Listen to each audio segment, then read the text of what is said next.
Good afternoon, ladies and gentlemen. Nez Porter back at you. Met with another problem.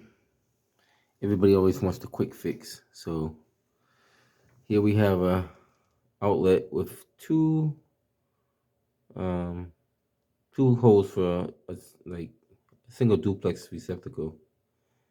So there's no ground. Now the customer has a washer that takes a ground. Now typically what people normally do, they just get one of those adapters and they plug it in, and whether they screw the little tab onto the box or not, that tells you if they get their ground. Some people actually break the ground off, which I don't recommend, and then plug it in there.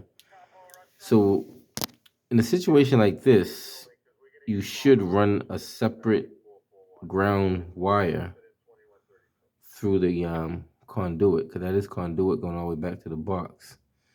So naturally, there's a lot of people who don't want to pay the price. Maybe copper's too expensive. I don't know.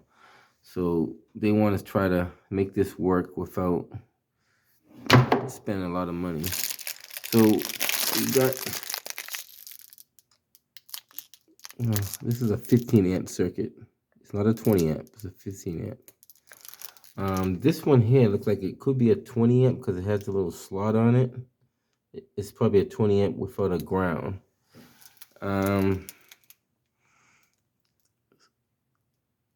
Which is the problem that I see, is that, you really shouldn't put a 15 on a 20, but we're going to do it just for this person. And back in the box, it's not really labeled, so you don't really know which outlet is which. Without going through all the outlets and tripping them all and doing this and that, we're just going to try to do it with the power on. The other thing is, we want to verify that we do have that conduit or that metal box that is grounded. So we're going to check that out too to make sure we do got some kind of ground on there that we can ground off to that box. So let's see if we can get this set up here so you guys can see what's going on. Hopefully we can get this out of the way. Now, I find there's a lot of people that own property that for some reason they take the shortcuts out of a lot of things. I'm not too sure why, but they do. Let's see what we got here. Let's see what we got. Well, I guess you can see from there what's going on. Basically, I want to get my testers first. And there's like a copper wire, or copper pipe, I should say, like right there. So I'm going to put one lead on that copper pipe, preferably the cold water side, and see if I get any continuity from that copper pipe to the metal casing on this here casing. So let's see what we got. We know this power. Definitely got power. Well, that's not good. On the neutral side of this, you got power. And that's the neutral, because that's the side with the slot. So the side with the slot that should be neutral, I'm getting 120 voltage right there. So that tells me that's not done right. Now if I go from the live side, I get nothing. So this is the neutral side. So they kind of swap the polarities. I do that same thing on a copper pipe. So we do got some neutral over there, or some ground. Yes, somehow they put the they put the live side on the neutral, and then they put the neutral on the live side. And just so you know, the smaller slot is always the line. You know what I mean? The bigger slot is always the neutral. Let's see what's behind here. See what they got going on. And that's the reason why they don't want to spend a lot of money, because I guess whoever did this before probably didn't care about it. So we're just gonna open this up and see what we got inside here. Hopefully we don't have no old wires, then we'll really be in trouble. Yeah, that box should slide right up that hole. And it looks like that screw head is a little too big to go across. Oh, there we go. As I said, if you don't fit across that, hopefully I don't ground nothing out by doing this. Sometimes you might get some arcing and sparking. See what we got here. Oh, we got some new wires. Yeah, they put the neutral on the wrong side. Like, that neutral is supposed to be on the other side. And they didn't leave, and they should have left a little more wire in the box. You're supposed to leave about 6 to 8 inches of wire in the box. Yeah, that's decent, but me personally, I will leave a lot more. They did put the screw around clockwise, which is good. Let's see if we can disconnect this and see what we got going on here. Now keep in mind the neutral, which is supposed to be the neutral, is the live side. And the live side is the neutral. So that's kind of weird. And what I'm going to do is when I take this off, I want to reconfirm that. And I believe that's what I'm looking at. The live side is on the wrong side. I don't know why they did it. Hopefully they did it right in the box. We'll find out in a second. There's always something going on. Just try to take these off kind of gingerly without forcing nothing. Always want to take your time. That's why I say you always want to give yourself more wire in the box, so you get, in case you gotta splice wires, you gotta do other things. I'm gonna try to take this off kind of gently. And here we go. That's off. Keep that up there, which this is supposed to be a neutral. You see how the live side, that's the neutral, which is the largest side over here, but they got that on a neutral. Now, I know electrician did not do this. I know that for a fact. Electrician would never do that. If he did, then that would go against all the rules. Somebody who was probably a little handy, can't knock him for trying. And keep in mind, nobody's perfect. That's why we're supposed to always research. Always double check. Ask questions. Let's open that little shepherd hook up a little bit. Some people would just clip these off. I choose not to clip them off if they're in good condition. Then if I clip them off, then I make my wire shorter than it should be. Obviously, I'm not in a rush, so if you're in a rush, then go home, come back another day. Okay.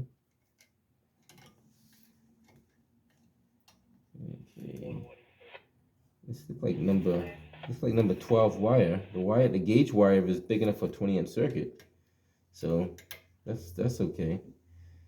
You see how it's the older. You guys can see that the older. So we're going to take this outlet off this bracket here. That's where the new outlet's going to go. I'll take this screw out.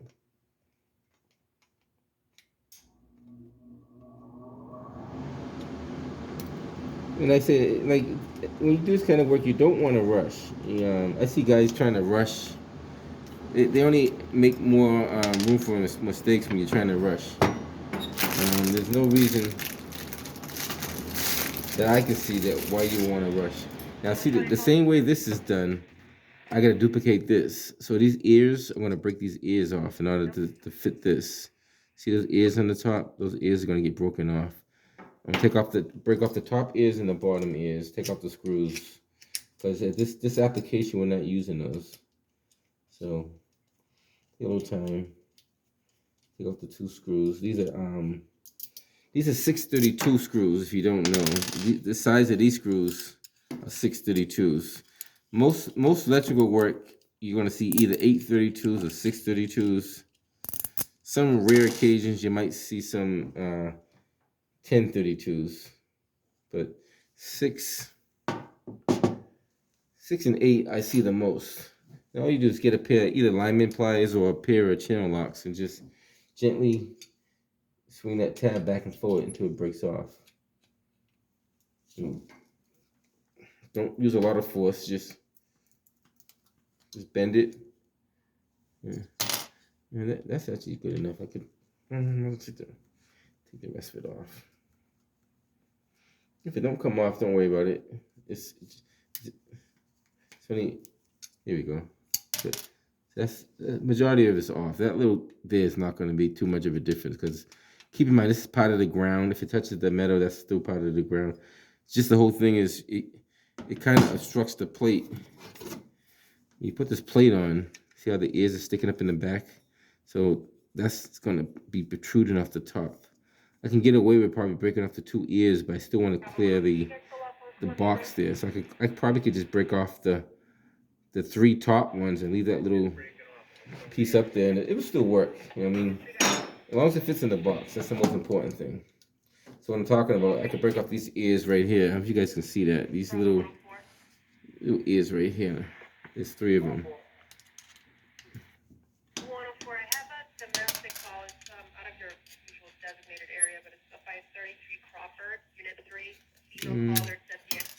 Something I do on my downtime when I'm not doing many other things out there in the world.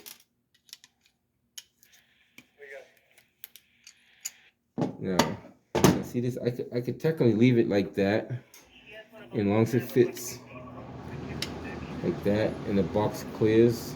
And it really should if it does. Sometimes those are for if you have the hole on the top here. If you have a hole right there, you screw them in that way. But this, like I said, there's so many different applications to use these outlets in. You can split the outlets. In this situation, I'm going to break the whole thing off completely. Take it all the way down. That way's out the way. I just came from a job, maybe, I don't know, maybe 20, 30 minutes ago. And this guy was telling, oh, it's the doorbell. You just got to change the doorbell. So he bought a transformer, he bought a door chime, and he bought a button. And I said, how do you know it's any of these? He goes, well, I bought these just in case. And I go, don't you want to check it before you buy anything? He goes, just put it in. If it don't work, we'll go from there. So naturally, I take the doorbell off. I cross the 2 wires, left the rings. Check the transformer. I got power on the transformer. So I try to test power to the chime. I get no power to the chime when you push the door button. So I said, just for kicks, I'll change not the transformer, change the chime. Change the chime, nothing. Switch out the doorbell, in the button, nothing. So after further looking, I pull off the mailbox behind the wall. Somebody yanked the wire out from behind the mailbox. And I guess whoever his plumber was used the bell wire to hang the pipe down in the basement. So I'm telling the guy, well, whoever hangs your pipe, he goes, nobody did any work down here. I go, you sure no one did any work down here? Somebody did some work on your plumbing. He goes, oh, yeah. I said, well, whoever that guy is, that's the guy who messed up your doorbell system. He yanked the wire from the doorbell and used it to hang his plumbing pipe. Oh, really? Yeah, that's what happened. So that's why it's very important to pay attention to when somebody comes inside your house to do work, because they're not going to tell you what they do. They're going to do it and leave. Now, before I put this on, I want to show you, you can touch this. This is, even though this is live, or supposed to be live, you're not going to feel any buzz unless you put your hand across like this. You will get a buzz like that because that's technically a circuit when you do that. So you don't want to do that too much. I had a teacher who should do that all the time, and he loved that. I don't prefer to do that. So see that? We got power. So that tells me that's my live. That's my line. This right here is a neutral. If I go from here to here, she get continuity. She get some kind of continuity. So I got continuity. So that means that neutral is going back to ground. It's not going directly to ground, but it's technically grounded. First things first, we'll start with the live. Yeah, we'll do the live one first. Now, guys, always work with the power as if it's on. Even though you know the power's off, always treat it as if it's on. And a prime example, I'll tell you this. If you don't exercise and practice lockout and tag out, There will be a guy that will see a breaker off if you look working in a big building, and he'll say, "Why is this breaker off?" And he'll turn it on for no apparent reason, and then he won't ask if anybody's working on the circuit. He just think that he knows what he's doing because he see a breaker that's off. The other guy that's working didn't do a lockout tag out, and next thing you know, you got a problem. So it's very important to do two things: lockout and tag out. And the other thing is always anticipate that the power is on. If you're not within like eyesight of the box, you definitely should do lockout and tag out. If you're not experienced with working electricity, and even if you are, you still should lock out and tag out. And that's what I mean right here. You should have in this box between here and here should be 6 to 8 inches. You know, I don't know how long that is. It doesn't look like 6 inches. It looks like it's a lot less. If I was to measure it, do I have my tape measure with me? Let's see if we have a trusty tape measure in our pocket. If I was to measure it, I say it's about 4 inches the most. Let's see what we got here. Always good to check and verify. So when I run this tape measure from there to there, I'm looking at about 4. Wow, a little less than 4 actually. Well, with the entire loop is probably 4. So 4 is about right where my finger's at. So that should be at least 2 inches longer. Automatically, it should be at least 2 inches longer. A lot of guys have a screwdriver like this, and they measure from the depth of the box of the screwdriver to the end of the screwdriver, and that's the length of their wire. So if I put my screwdriver in the box, touch the back of the box, and as long as it's not a deep box. If it's a deep box, then, obviously you gotta compensate for that. But if it's a regular standard box like this, not too deep, measure the length, and that's going to give you about 8 inches, 6 to 8 inches right there. Some people do the same thing with the lineman pliers. And a lot of people, they know how long their tool is automatically, and they use it as a reference point. So there's just quite a few different ways you can do it. So here, we're just putting this on. Now, because we're not running an entire new ground through the tubing, which is the correct way to do it. The correct way to do the circuit, we get either a bare wire or a green wire. Run it from the panel all the way over here. But because we know that this box is grounded at the panel, let me get some copper wire right here. And we're going to screw it off of one of these. There's no back screws back here, is there? Oh, you know what? We got a ground wire back here. So I was originally going to use this copper wire, but seeing that we have a ground wire in the box, we could just ground our terminal with the ground wire. There's a ground wire in there. Let me double check. Put on the trusty. It's always good to verify what you're looking at. Take a quick look at this. Looks like there's a ground wire in the back of this box. Oh, I see. There is a ground wire in the box. So they wrapped the ground wire, looped it around the box, which is... So they did that. You do have a ground wire there. So yeah, I don't... Since they do have a ground wire, I think we could do something different here. I think we could do something a little bit different.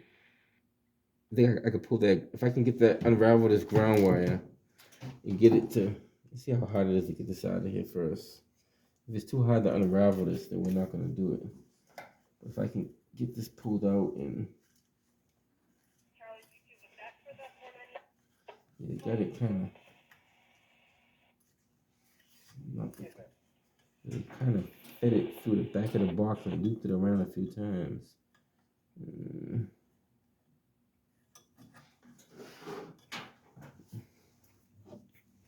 Something different. I've never seen that done before, but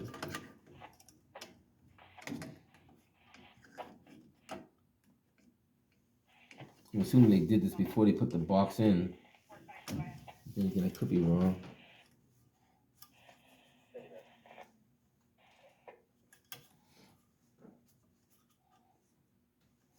I don't know if I can get that out of there.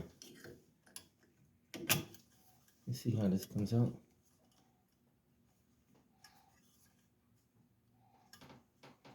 Put the light on again. I have to get the needle nose and yank that. If I can, let me get the needle nose and see if I can pull that through. And this is the first. I never seen one done like this, but they were a little creative. Typically, you just get a ground screw and you just screw it in. This one here,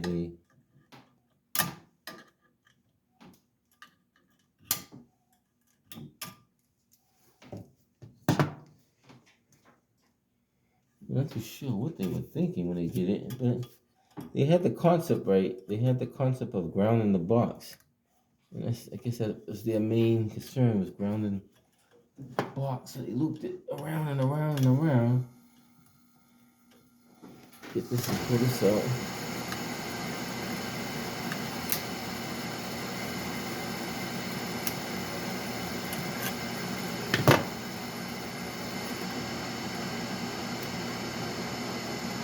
Okay.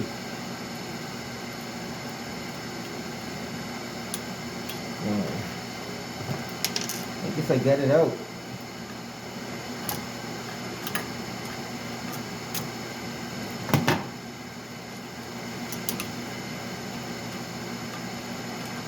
Be careful because you don't want to mess up your fingers either. I've seen guys cut their fingers on this kind of stuff many a times. And they pull it, yank it, and that's why you notice I don't wear any rings on my finger. I see guys pulling cable through conduit and pipe, and then you lose the whole finger because of somebody yanking the wire too fast and not stopping at the right time. Now we got that ground wire out. I don't know if you guys can see this ground wire right here. This little ground wire that's in my hand. I'm gonna put a little shepherd's hook on it and wrap it around the ground terminal, and we're gonna call it a day. One more thing we're gonna do before we do that, we're gonna make sure that it is grounded, and we're gonna test from positive to, and we got it out of ground. So positive to ground, we have it. Let's do the ground to the box and see what happens. This box should be grounded at the. That's not even grounded at the box. That's weird. So how do they tie this in at the box? That's another project. Nothing going from here to here. So then that means I have to trace this conduit back to the box and find out how this is tied in. Or did they just drop it up in the ceiling somewhere and leave it as if it was going back to the box? I mean, that's a whole different project. But once I tie this, the good thing is once I tie this back into the box will be grounded. And the ground is very, very important to have. You know, that's going to be a safety in case there's ever some kind of fault in the equipment you're using. Now they come out with arc faults and GFCIs that kind of help you out a little bit better. But before they had GFCIs and arc faults, people were getting zapped up pretty good. Let's go put this on here. Always put the screws clockwise around the screw. I don't care what no one else tells you. Put them that way. If the guy tells you to put them the other way, tell him to take a hike. If anybody tells you to put these screws counterclockwise, just don't even, at that point, don't listen to nothing else they say. And I'll tell you why, because guy, I'm not going to say his name. I never tell people what I do, and there's a reason for that. Like, some people do know what I do, some people don't. So this guy came off and told me, oh, I'm a plumber. And I said, oh, you're a plumber? Okay, cool. So if he's a plumber, you know, he should have some standards and rules and regulations that he follows when he's a plumber. So after working with him for a couple of days, asking him a couple of questions, ask him like the pitch of a drain pipe, for instance. Now, most plumbers know every foot it pitches like 1/4 inch or something like that. They know that because that's part of code. So if you got a 10-foot pipe, you're probably pitching it about maybe 2-inch pitch. Now, so I was asking them some basic questions about shut-off valves and drains and stuff like that, pitches, and all the stuff I asked him, he didn't have no answers for me. So the next time I asked him, I said, "You sure you did plumbing? Like, where you work as a plumber? And he was like, oh, I work for this company and that company. And I said, what did you do? So after talking to him for so long, then he tried to say, oh, I was a journeyman. So I'm saying, okay, you was a plumber. Now you turn to a journeyman, which technically you should still be a plumber. After keep talking to him, find out he was a plumber's helper. So you went from a plumber to a journeyman to a plumber's helper. That's why I tell people, don't give yourself titles, because the title is, don't get caught up in the title. If you could do the work, but don't get caught up in the title. I never tell people I'm a plumber, never tell them I'm an electrician. I do tell them I'm a maintenance technician. Now, and a lot of people call me the electrician. Like I came to a lot of houses and said, oh, the electrician's here. He came back, he did this and this and that, he's back again. Okay. Now, they can call me that all they want, but I never give myself that title. Now, this is always in the air. You could wrap tape around these. A lot of the old-time electricians don't wrap tape around these. But if you find yourself with a whole bunch of wires that are bouncing all over the place and the ground's on the wrong side, flapping around, wrap some tape around, because it can't hurt. Me, I don't typically wrap tape around these unless I see a reason to do it. Now, one thing I must say, when you work with the live power, if you're touching this screwdriver to this frame right here while you're on the positive side, you will get a spark. That's why you see I put the plate on last, because if I would have put the plate on then try to use the screwdriver, I could potentially hit this plate and cause some sparking over there. That's why I say always treat it as if it's live, even though you know it's dead. Now, some people take these wires and they twist them and they fold them and they push them into the box. I've seen guys spin it, fold it, and push it in. I tend to fold it down like this and fold it back up and push it in and kind of give it a turn like that. I don't think there's any right way or wrong way to do this, as long as you get the wires in the box and there's no sparking, no one gets hurt, no one gets injured. That's all that matters. Now, if you can't do that, if you have a tough time bending these and folding these wires, do not take any sharp object and shove it in there, because you will damage the casing of the wires.